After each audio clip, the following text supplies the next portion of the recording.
This is Nick Bellafato, and I'm here with junior lightweight Andy Vences, who will be on the Golden Boy Live Series coming up February 17th from the Storm House in Salinas, California. And I'd like to welcome Andy. He'll be on the undercard. How you doing, Andy? Good, good.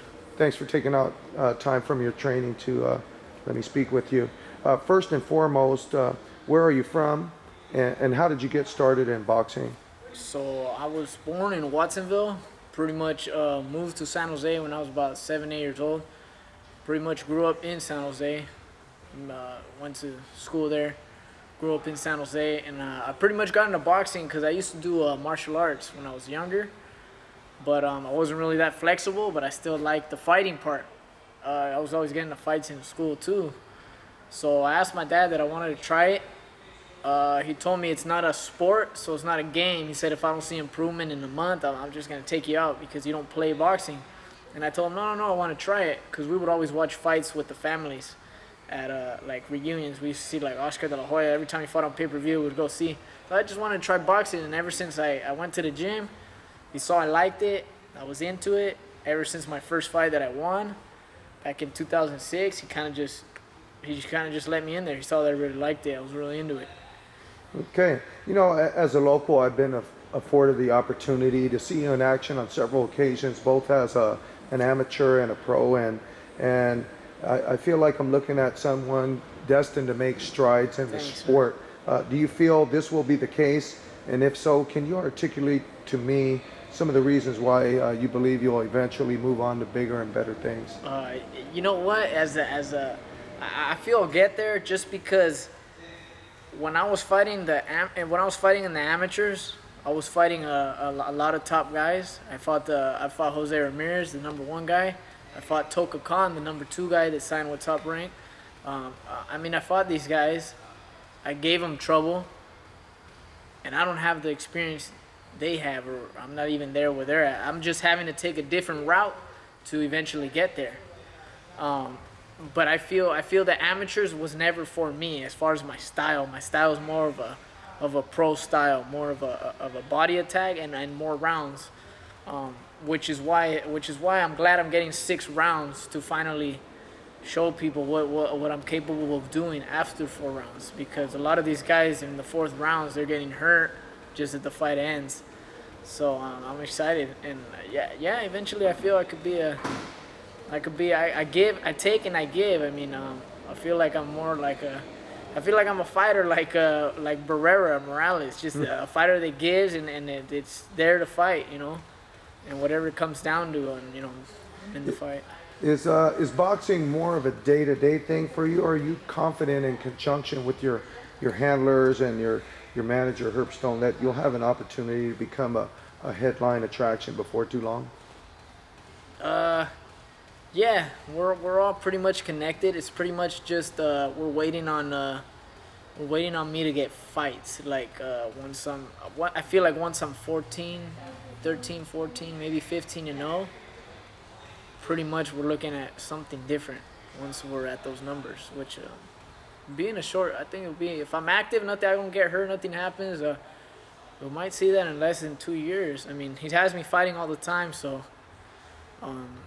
Yeah, it might be pretty soon. All right. Yeah. You're now working out at Undisputed Boxing Gym in San Carlos, California, a facility where Nonito Donaire once trained and a place where numerous other solid pros have made their way to.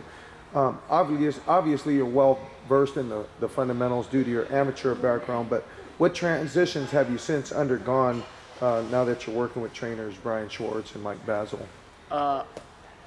Pretty much since I came here, but I kind of it's a little different level here, It's more concentrated on the fighter and you, as far as conditioning, just strength wise and just one-on-one mitt wise. Towards my old gym, it was kind of like, I understand it was open facility for everybody, but in pro boxing, it's kind of like we need more of that time because. So you get a little bit more one-on-one attention. A little more attention, yeah. Mm-hmm. So, which is what I needed. And let me get into some specifics. What phase of your game do you feel needs work in anticipation of taking it to the next level? I feel maybe I need I need to work on more head movement, so that sometimes in my fights I've been a little too straight up, relying on the guard more.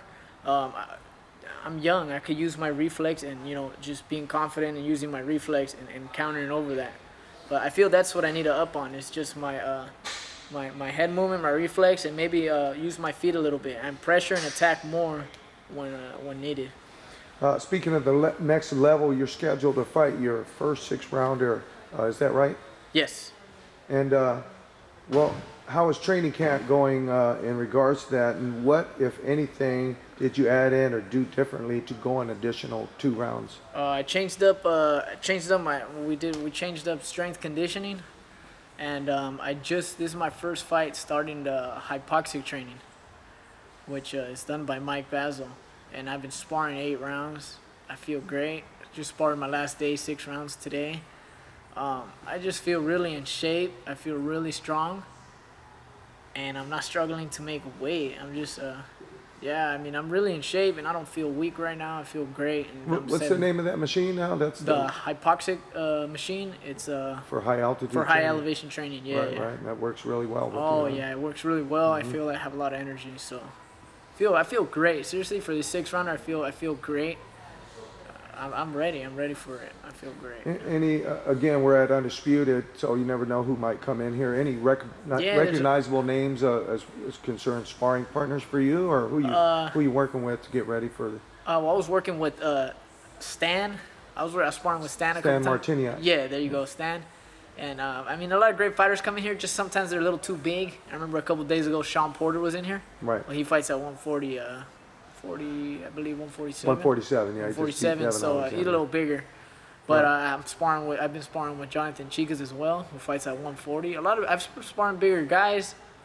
So I think that's been helping me too, as far as strength-wise. I'll be really strong going into the fight.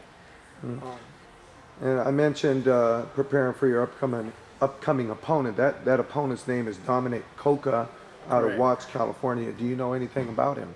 You know what? I looked up. Actually, I looked him up. I saw him fight. He looks like he has fundamentals. He's well grounded. He looks like he has to set his feet first to throw off his shots hard. So I'm gonna make sure that I'm keeping him on his toes before he gets set. Always being first and being last, which is hard to do. It's easier said than done. But I seen him fight. He's good. He's really durable. He likes to surprise you. He likes to surprise you with a random shot. A lot of guys were getting caught with that. So I just got to be alert in this fight. Make sure my hands are up. Use the jab. So you're somewhat familiar with his tendencies because you were able to see him on tape. Yeah. And I did hear he had a lot of amateur. I heard he was going to tournaments and stuff. Well, I've had the opportunity to watch you, like I mentioned, and you have a tendency to kind of use the first round as a feel-out round, and then you make needed adjustments. Can you elaborate on your approach as far as taking on people that you might be unfamiliar with? What is it you look for in that first round? Yeah, pretty much I'm looking to see. Pretty much in that first round is when a lot of times I do start off slow in the first round. A lot of people say it's bad. A lot of people say it's okay. But I mean, I can't change the way I fight. But I feel in the first round is kind of, sometimes they show you what they're trying to do, whether it's they're trying to land the right, they're trying to land the left, or whatever power punches that they're trying to land. Once I'm able to determine that, I'm able to determine what I got to be alert of, which side I got to be alert of, or what it is that they're trying to land. Once I figure that out, I pretty much know what to watch out with as far as their attack. But pretty much that first round is just jabbing, gauging the distance, and getting synced in the comfort zone. The opening rounds of your last couple bouts were very competitive until you made some adjustments, which allowed you to control the action afterwards. Is that your best asset in the ring? That your versatility or ability to adapt? Yes, that is. Even in sparring, that's a big thing I have is I'm able to adapt to different styles. it seemed to take a little bit more time to, though, in adjusting to the southpaw stance of Victor Capaceta in your last outing, as opposed to the orthodox fighter you fought previous to that. Yes. Do you feel comfortable in with southpaws, or is there more work to be done from a technical or tactical standpoint as in dealing with lefties? Yeah, Victor Capaceta, we pretty much fought him on a last-minute base. My opponent before that fell out. I didn't even know Victor was a southpaw, but we got to be ready for everything. We've been sparring Jesus, who likes to switch southpaw and righty. So in that fight, that wasn't our focus, but pretty much in this fight, I've been turning southpaw. I used to do it in the amateurs a lot. A lot of people said it was good. A lot of people said it was bad. But I'm actually pretty deadly when I switch southpaw. So I've been utilizing that when someone switches southpaw on me to go to my southpaw stance and being able to fight them just as a regular, right-handed, just switch southpaw. And I'm feeling the footwork has been good with Brian. Brian was a natural southpaw, so he's able to. We've been going over a lot of tricks on how to come around the southpaw, what to watch out for, what to land. In that fight with Victor, it kind of threw me off. Hadn't really trained to fight a southpaw, so it was kind of going back to what I knew in the amateurs and the experience. Okay, we talked a few minutes before, and you mentioned you may or may not be on the televised portion because you're a swing bout, which means that the main event cannot last past 4 rounds for you to be televised. It's pretty much up to the main event guys. Right, but irregardless, you have a chance to gain a bit more notoriety in performing on another National Hall of Fame promoted card by Don Chargin. Is there any sense of urgency to be spectacular, or do you feel it's just a matter of time before you have more meaningful opportunities? I think it's just a matter of time. And as far as the pressure, it's kind of like they're giving me 6 rounds. That's all I was asking for, was to fight more rounds. So as far as the pressure, it's gonna be a normal fight, and I'm just glad I have those extra 2 rounds. Who knows? It might not even go more than 4 rounds. But I feel it's just a matter of time to get kind of known on that national TV level. I just can't wait so that people could actually see me. But yeah, it's just a matter of time for those opportunities. All right. Hey, well, I want to wish you good luck on February 17th. But before we wrap up, what would you like to say to some of the fans who'll be coming down to watch you, or anybody who might be looking at this interview? A lot of family, a lot of fans. I got a lot of family that's going down to watch me. And for all the fans, I'm